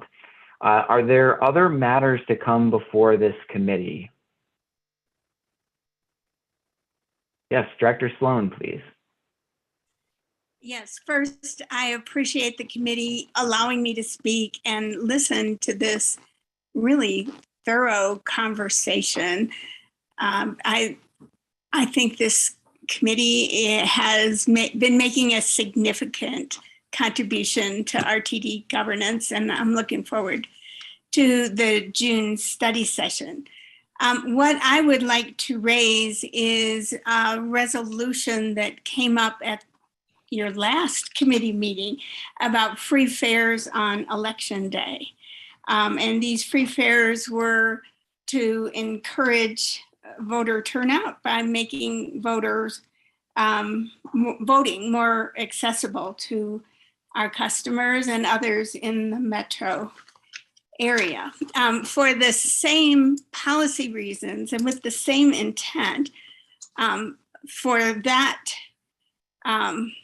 proposal, which as I understand it needs to come through this committee fairly quickly at a soon to be scheduled meeting, I will be proposing an addition to the free fares. And that would be an inclusion in the resolution directing the installation of vote drop boxes on RTD property deemed appropriate by both RTD and the county clerks under the county clerk laws. No, I believe this is in line with the free fares, and it may have a significant practical effect as well by making our customers have an accessible way to vote during their everyday interactions with RTD. I believe that there is a connection between the RTD property and the financial aspect of this committee, but also the planning aspect of this committee, because as Director Deschel mentioned before, our entire purpose is to make connections through transit. And this would enable our customers to participate in the democratic process more easily. So thank you, committee. You're doing a great job. Thank you, Director Sloan, and thank you for attending and making that comment. I understand that, and Ms. Johnson, if you wouldn't mind, I'm just going to ask you to comment briefly on this. I understand that we have done some work on considering drop boxes, and then also I know that as per the last committee meeting that you and your team took some next steps in terms of considering what proposals might be made regarding election free fare. So wondering, Ms. Johnson, if you wouldn't mind just commenting on the comments from Director Sloan and the potential impact to whatever proposals you may be considering, and also just a brief update as to what staff has been discussing since the prior committee meeting. So thank you very much, Chair Davidson, and thank you to Director Sloan for broaching this issue as it relates to zero fares. And I choose the word zero because, of course, there's an underlying cost to somebody. There's no such thing as a free lunch or a free transit ride. With that as a backdrop, I did want to share in relationship to the comments that Director Sloan brought forward about drop boxes. We have engaged in a discussion, and I did share with Director Sloan that some activities had taken place in relationship to that. Want to acknowledge the immediate past chair, Andy Rivera Malpiedi, who brought this issue to me when I first joined the organization, and we engaged, and we do have some drop boxes. I agree, as we talk about equity and as we talk about the access to transit and our mission of making lives better through connections, it's paramount as we move forward. So to the point raised, we are in the process of coordinating with the County Clerks Association and setting up meetings collectively, recognizing that we already have some drop boxes at facilities. We had worked previously on this. So to the extent that this could be effectuated, we'll bring that to the board for its consideration from a policy vantage point. More so as relates to the status of the meetings. Those are, I just received some communique about the status of our scheduling of that, because there had been initial discussions relative to the County Clerks Association and bringing people together collectively as we bring this forward. I recognize time is of the essence. When we discussed this last month, that was put forward, but we are working in tandem with external entities. So recognizing, trying to shore that up. But as soon as practicable, we will bring something back to this committee and we'll apprise you accordingly, sir. So I wasn't prepared to discuss in great detail, more intimate details of that, but would be happy to provide that at the appropriate time. Thank you. Yeah, thank you for the general update on that, Ms. Johnson, and for commenting on the Dropbox proposal. And Director Sloan, thank you for broaching this as an approach. I know when we had the discussion at the last committee meeting, we talked about what could have a material impact, and I think there's multiple ways to do that. So thank you very much. Other matters to come before the committee this evening?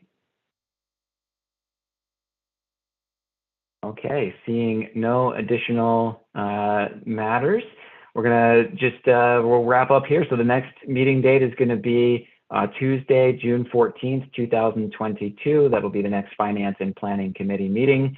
And seeing no other discussion, the meeting will be adjourned at 7:39 p.m. Mountain Standard Time. Thank you very much, everybody. Have a wonderful night.